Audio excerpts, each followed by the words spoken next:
Layanan Adminduk berbasis online di kantor desa ini diharapkan menjadi terobosan baru dan bisa diaplikasikan di seluruh kantor desa se-Kabupaten Jember. Program ini bertujuan untuk memudahkan masyarakat dalam mengurus data kependudukan seperti KTP, akta kelahiran, kartu identitas anak, kartu keluarga, maupun surat kematian. Program ini disambut baik oleh masyarakat karena tak perlu lagi mondar-mandir pergi ke kantor Dispenduk Capil untuk mengurus data kependudukan. Cukup online melalui kantor desa. Syaratnya pun cukup mudah, warga hanya perlu memfasilitasi diri dengan handphone Android. Nantinya akan ada nomor call center kantor desa yang siap selama 24 jam menerima permohonan berkas dari warga setempat. Desa Sidomukti, Kecamatan Mayang menjadi yang pertama pelaksanaan program ini. Selain letak geografisnya yang cukup terpencil, di wilayah desa Sidomukti ini juga masuk dalam wilayah black spot atau susah sinyal internet. Sehingga dengan inovasi layanan di kantor desa ini diharapkan juga menjadi solusi kesulitan warga dalam mengurus dokumen. Pada hari ini kami di Desa Sidomukti, Kecamatan Mayang melaunching pelayanan Adminduk Capil online dilayani di kantor desa. Mengingat bahwa Sidomukti ini merupakan desa terujung yang ada di Kecamatan Mayang dengan akses internet yang sangat susah, jadi daerah blank spot dan rata-rata masyarakat di daerah Sidomukti tidak mempunyai HP. Kalaupun punya HP tidak HP Android, sehingga kami dari Desa Sidomukti Kecamatan Mayang berinisiasi inovasi pelayanan Adminduk Capil bisa dilayani di kantor desa. Jadi bagi masyarakat yang tidak mempunyai HP maupun punya HP Android, yang tidak mempunyai HP Android bisa melaksanakan pelayanan Adminduk Capil di kantor desa. Sehingga kantor desa ada operator khusus yang akan melayani, ada nomor khusus yang sudah tercantum dan email khusus desa, sehingga nantinya semua hasil pelayanan yang sudah dilaksanakan di email di alamat email desa dan semua bisa dicetak di kantor desa, baik itu KK maupun akte, semua akte, baik akte kelahiran, akte kematian dan lain-lain. Kecuali KTP tetap dilaksanakan dicetak di kantor Dispenduk dan nanti melalui kantor kecamatan untuk membagi. Agar bisa terkoneksi dengan jaringan internet, kantor desa Sidomukti menggunakan WiFi satelit agar pelayanan tidak tersendat oleh sinyal internet. Dalam acara tersebut turut hadir Camat Mayang serta perwakilan Dispenduk Capil Kabupaten Jember. Dari Mayang, Yudisadi, Jember 1 TV melaporkan.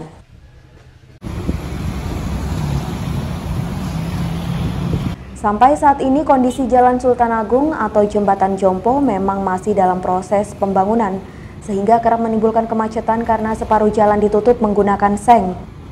Masyarakat sekitar memang bisa memaklumi proses perbaikan ini, namun kondisi tersebut tak kunjung rampung. Padahal ambruknya pertokoan Jompo sudah 1 tahun lalu, tepatnya sekitar bulan Maret tahun 2020. Menurut salah satu warga, Bobby, kemacetan di jam sibuk bisa mencapai 1 km, sehingga para pelanggan toko sangat kesulitan untuk mengeluarkan kendaraan yang sudah terparkir. Sebagai warga Jember, ia berharap jika pembangunan Jompo ini segera selesai agar Jalan Sultan Agung kembali lancar seperti sebelum ambruk. Kalau keluarga sini pengeluhnya macet, Mas. Macet. Soalnya kan kotanya kan jalannya diperkecil itu, Mas. Yang dikeluhkan itu aja. Kalau berdagang nggak ada yang dikeluhkan. Cuma jalanannya aja yang macet. Itu macetnya jam sore sampai malam. Jam-jam pulang kerja sama orang-orang yang makan malam itu, Mas. Itu panjang nggak macetnya? Hampir panjang, bisa sampai depan BCA itu, Mas. Kalau sudah macet. Harapannya ya semoga cepat diselesaikan, Mas. Biar kotanya lebih indah, pemandangannya juga bagus, Mas. Kalau gini kan ada orang luar kan kotor kelihatannya, Mas. Ya semoga cepat terselesaikan masalah ini, Mas. Kalau bisa sebelum hari raya juga diselesaikan. Kan lebih bagus Jember, Mas. Dari Jember, DKAJ Jember 1 TV melaporkan. Dalam kasus sengketa tanah yang terjadi antara warga Jalan Mawar Kecamatan Patrang dengan PT KAI Jember, Pengadilan Tata Usaha Negara atau PTUN tidak menerima gugatan warga. Menurut kuasa hukum PT KAI Samosir, setelah 10 kali proses sidang, PTUN akhirnya memutuskan bahwa gugatan warga tidak diterima. Artinya PT KAI menang dalam sengketa tanah tersebut. Ia juga menjelaskan bahwa surat putusan dari PT UN sudah keluar pada tanggal 13 April 2021. Dalam putusan tersebut, PT UN menolak karena bukti yang diajukan warga dirasa kurang lengkap. Telah ada putusannya. Adapun yang menjadi putusan dari Pengadilan Tata Usaha Negara adalah gugatan para penggugat tidak dapat diterima. Dalam arti apa yang kita uraikan di dalam eksepsi dari tergugat 2 intervensi oleh Pengadilan Tata Usaha Negara di Surabaya dapat diterima dan dipertimbangkan. Sementara itu, sampai berita ini diturunkan, pihak warga belum bisa dikonfirmasi. Diberitakan sebelumnya, warga Jalan Mawar menggugat PT KAI karena warga merasa sudah bertempat tinggal selama puluhan tahun di sekitar Jalan Mawar tersebut. Dari Jember, DKJ Jember 1 TV melaporkan. Imam Zalzari, warga Dusun Durungan Rawatengu, Desa Sidomulyo, Kecamatan Semboro ini memulai bisnis tanaman buah dalam pot atau tabu lampot sejak 10 tahun terakhir. Di pekarangannya kini sudah ada tabu lampot kelengkeng sebanyak 30 batang, sedangkan di sawahnya juga ada 100 tanaman kelengkeng. Satu tabu lampot kelengkeng ini bisa ia jual dengan harga 1 juta hingga 10 juta rupiah tergantung dengan besar kecilnya batang. Menanam pohon langsung di tanah memang akan menghasilkan buah yang jauh lebih banyak. Namun tanaman buah dalam pot ini sangatlah digemari karena bisa dipindah-pindah dengan sangat mudah. Sedangkan untuk jenis kelengkeng yang terbaik ada berbagai macam seperti diamond, kristal, mata lada, pingpong, dan lain sebagainya. Warga paling senang dengan bibit jenis diamond karena perawatannya lebih mudah dan hanya butuh 2,5 tahun untuk berbuah. Di samping itu, kelengkeng jenis diamond juga terus-menerus berbuah tidak mengenal waktu. Tanaman kelengkeng dalam pot umur 7 tahun bisa menghasilkan 10 kg, sedangkan harga 1 kilogramnya berkisar antara Rp20.000 sampai Rp25.000. Untuk sekarang 20.000 sampai 25. Orang beli itu datang sendiri, Pak. Ada yang dari Jember, ada yang Banyuwangi, Surabaya, luar kota, dan sebagainya, Pak. Mau menanam kelengkeng, saya persilahkan untuk datang ke sini, istilahnya itu konsultasi dulu. Khawatirnya nanti para petani salah bibit, Pak. Khawatirnya nanti kalau salah bibit nanti akan menyesal, tidak sesuai dengan harapan. Kendala menanam kelengkeng adalah hama kelelawar atau codot, sehingga harus dibungkus dengan jaring bekas pembungkus bawang merah. Dari Semboro, Sugito, Jember 1 TV melaporkan.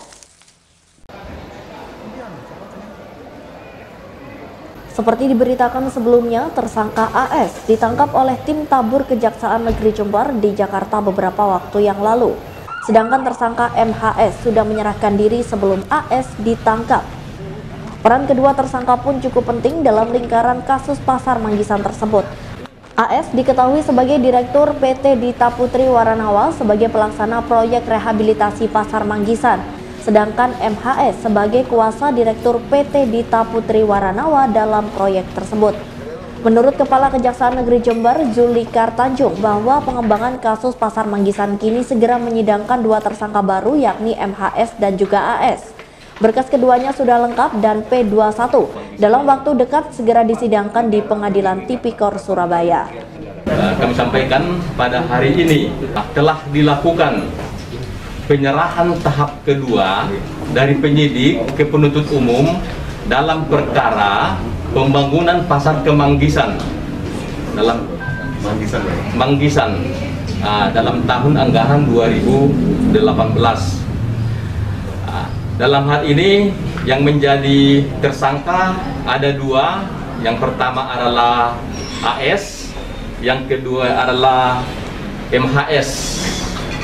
Dari hasil penyidikan yang dilakukan oleh tim penyidik Kejaksaan Negeri Jember telah rampung, selesai, dan diserahkan berkas perkara kepada penuntut umum. Oleh penuntut umum dinyatakan lengkap P21, sehingga hari ini telah dilakukan penyerahan tahap kedua tersangka dan barang bukti. Dan kemudian mungkin nanti tindak lanjut berikutnya dalam waktu dekat akan kami lakukan pelimpahan ke Pengadilan Tipikor Pengadilan Surabaya. Dari Jember, Yudisadi Jember 1 TV melaporkan. 17 Mei 2021 atau selama Giat Fitcon dipimpin langsung oleh Kapolres Jember dan juga Komandan Kodim 0824 Jember. Dalam Fitcon tersebut menjelaskan terkait penyekatan larangan mudik Lebaran tahun ini. Di Kabupaten Jember sendiri nantinya akan dilakukan penyekatan di wilayah perbatasan Jember Lumajang, sedangkan untuk penyekatan tambahan masih akan dikoordinasikan lebih lanjut. Tak hanya pembatasan dan juga penyekatan saja, turut juga dilaksanakan dan diarahkan mengenai langkah apa saja terkait pemeriksaan di pos pengecekan. Selain itu, di Jember sendiri juga akan dilakukan pengetatan dan juga memperkuat PPKM Mikro di seluruh wilayah sebagai langkah antisipasi penularan COVID-19. Ya, untuk saat ini sesuai dengan arahan tadi rakor bersama dengan Bapak Kapolri, Panglima TNI dan beberapa menteri terkait, juga dihadiri oleh Forkopimda Provinsi. Di Jawa Timur sendiri nantinya akan ada 7 titik penyekatan dengan diutamakan daerah-daerah yang melakukan penyekatan dalam berbatasan dengan Jawa Tengah dan perbatasan ke Bali. Khusus untuk Jember sendiri akan dilakukan penyekatan dari Jember yang berbatasan dengan Lumajang. Kita akan mencoba melakukan pengecekan sesuai dengan apa yang menjadi arahan dari pusat, termasuk juga arahan dari BNPB pusat. Sudah keluar edaran tentang bagaimana langkah-langkah terkait dengan pemeriksaan di pos pengecekan. Selain perbatasan Jember Lumajang mungkin ada penyekatan lagi, dan karena ada Bondowoso, ada Banyuwangi, itu nanti ke depan seperti apa? Iya. Kalau untuk tambahan kita akan koordinasikan dengan pemerintah daerah Jember maupun dengan Satgas Covid. Titik-titik mana yang kita utamakan dulu, karena penekanan tadi juga kita harus memperkuat kembali untuk PPKM Mikro dan pelaksanaan prokes. Terus nanti personel yang dilibatkan dalam pengamanan jelang mudik ini gimana, Dan? Ya, dalam persiapannya kurang lebih akan dilibatkan kurang lebih 1.200 personil gabungan dari TNI Polri, Dishub, Satpol PP, kemudian juga dari Dinas Kesehatan, Puskesmas. Dalam pengamanan larangan mudik Lebaran, Polres Jember akan menyiagakan sebanyak 1.200 personil gabungan dari TNI dan juga Polri, Satpol PP, Dinas Perhubungan, dan juga petugas kesehatan. Dari Jember, Yudisadi Jember 1 TV melaporkan. Gagasan pemerintah daerah Kabupaten Jember untuk segera melakukan pembelajaran tatap muka atau PTM dinilai perlu dipersiapkan dengan baik. Mulai dari anggaran, sosialisasi, penanganan murid yang positif agar tidak muncul klaster baru dan lain sebagainya. Ketua DPC PKB Jember Ayub Junaidi mengatakan bahwa kejadian di negara India perlu menjadi perhatian Pemkab yang berencana akan segera memberlakukan PTM. Menurut Ayub, peningkatan kasus COVID di India terjadi justru setelah diberlakukannya pembelajaran tatap muka tersebut. Selain itu, sejumlah berita nasional juga menyebutkan bahwa kasus COVID di Indonesia masih mengalami kenaikan sekitar 14% karena diduga terkait euforia vaksin. Sebagai orang tua murid, Ayub juga mengaku sangat ingin anaknya bersekolah kembali. Namun menurutnya dampak yang terjadi juga harus dipikirkan, seperti siapkah jika anaknya tiba-tiba terpapar COVID-19 di sekolah. Ada, jangan gitu. Saya juga saya ini kan termasuk orang tua murid. Semua berkeinginan agar anak-anak ini bisa bersekolah. Tapi kan tidak bisa ini dikorbankan. Siapa yang bisa menjamin? Coba, lain halnya dengan di pondok pesantren ya. Kalau di pondok pesantren, semua sudah masuk terkarantina dengan sendirinya. Tapi kalau di model sekolah-sekolah yang di luar pesantren atau di luar yang asrama dan sebagainya, siapa yang bisa menjamin?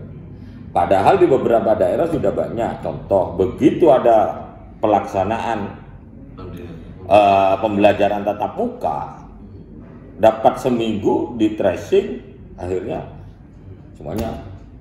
Dari Jember, DKAJ Jember 1 TV melaporkan. Melihat langsung proses simulasi pembelajaran tatap muka di SMA N1 Jember, seluruh proses dari siswa datang hingga pembelajaran di dalam kelas sudah sesuai protokol kesehatan. Siswa yang akan masuk ke sekolah dicek terlebih dahulu suhu tubuhnya, lalu diwajibkan mencuci tangan sebelum masuk ke dalam kelas. Di dalam kelas pun pengawasan protokol kesehatan dilakukan cukup ketat.